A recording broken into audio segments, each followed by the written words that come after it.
Hey guys what's up welcome back to another interesting video stress free studies. আজকে তোমাদের নতুন কিছু পড়াবো না, না কোনো টেক্সট আলোচনা করবো। আগামীকাল তোমাদের মাধ্যমিকের রেজাল্ট, জীবনের প্রথম বড় রেজাল্ট। কয়েকটা কথা তোমাদের সাথে আলোচনা করতে চাই। দেখো, অনেকজনই বলে যে রেজাল্ট, ধুর মাধ্যমিকের রেজাল্ট কোনো ম্যাটার করে না, মাধ্যমিক অ্যাডমিটটা জাস্ট বার্থ সার্টিফিকেটের মতো কাজ করে, আধার কার্ডের মতো কাজ করে। অনেকে আবার বলে যে না, মাধ্যমিকের রেজাল্টটাই যদি খারাপ করলি তাহলে তো জীবন শেষ। দেখো, আমি দুটো কথাকেই, রেজাল্টের কোনো ভ্যালিউ নেই এই কথাটা আমি এক ফোঁটা বলবো না।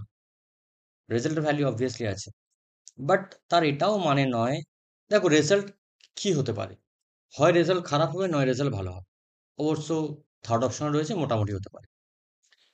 তো তিনটে সিনারিওতেই রেজাল্ট ভালো হলে ভেরি গুড, মোটামুটি বা আমি ধরেই নিলাম হয়তো কেউ পাস করতে পারলো না, সেই ক্ষেত্রে ভেঙে পড়ার কিছু নেই। দেখো, লাইফে আমরা যখন কোনো কিছু ফেস করি, হয় আমরা জিতবো সেখানে বা হারবো।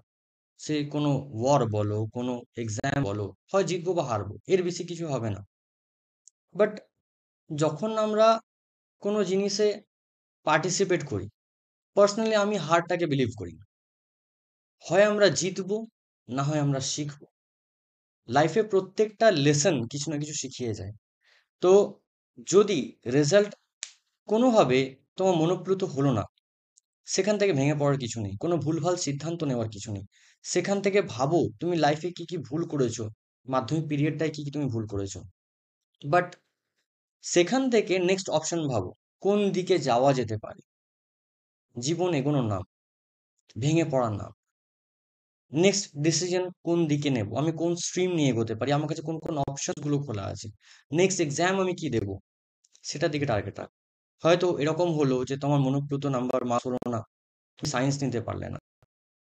সায়েন্স ছাড়াও অনেক ক্যারিয়ার রয়েছে, অনেক ক্যারিয়ার অপশনস রয়েছে। আর আরেকটা কথা বলবো, অনেক সোসাইটিতে অনেক লোক থাকে, অনেক রিলেটিভস থাকে, যারা মানে এমনি দিনে তোমার খোঁজ খবর কেউ নেয় না। পরীক্ষার দিন যে রেজাল্ট বেরোবে সেদিনকে ফোন করে খোঁজ নেবে, কত হলো গো। আমি বলবো সেসব লোকেদের কথায় পাত্তা দিও না, সেসব লোকেদের কথা পাত্তা দিও না। অনেস্টলি বলছি, ডিমোটিভেট করার জন্য লোকের গাদা আছে। তুমি তোমার পাশে দাও, তুমি তোমার জন্য দাঁড়াও।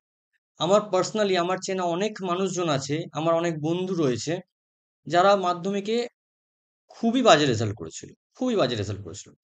আজকে তারা লাইফে একটা ভালো জায়গায় রয়েছে, ভালো কোম্পানিতে তারা জব করছে। কেউ আইটি সেক্টরে রয়েছে, কেউ অন্য কোনো ফার্মে রয়েছে। ঠিক আছে, তো সেখানে ভেঙে পড়ার কিছু নেই। মাথা তুলে দাঁড়াও, মাথা তুলে বাঁচতে শেখো। নেক্সট টার্গেট কি হবে সেটা নিয়ে ভাবো, সিনিয়রদের সঙ্গে আলোচনা করো, টিচার্সদের সঙ্গে আলোচনা করো, যারা তোমাকে সঠিক যুক্তি, সঠিক পথ দেবে। সো আজকে ভিডিও এখানে এন্ড করছি। কালকের জন্য অল দ্য বেস্ট, আর দেখা হচ্ছে আবার নেক্সট ভিডিওতে। Good bye.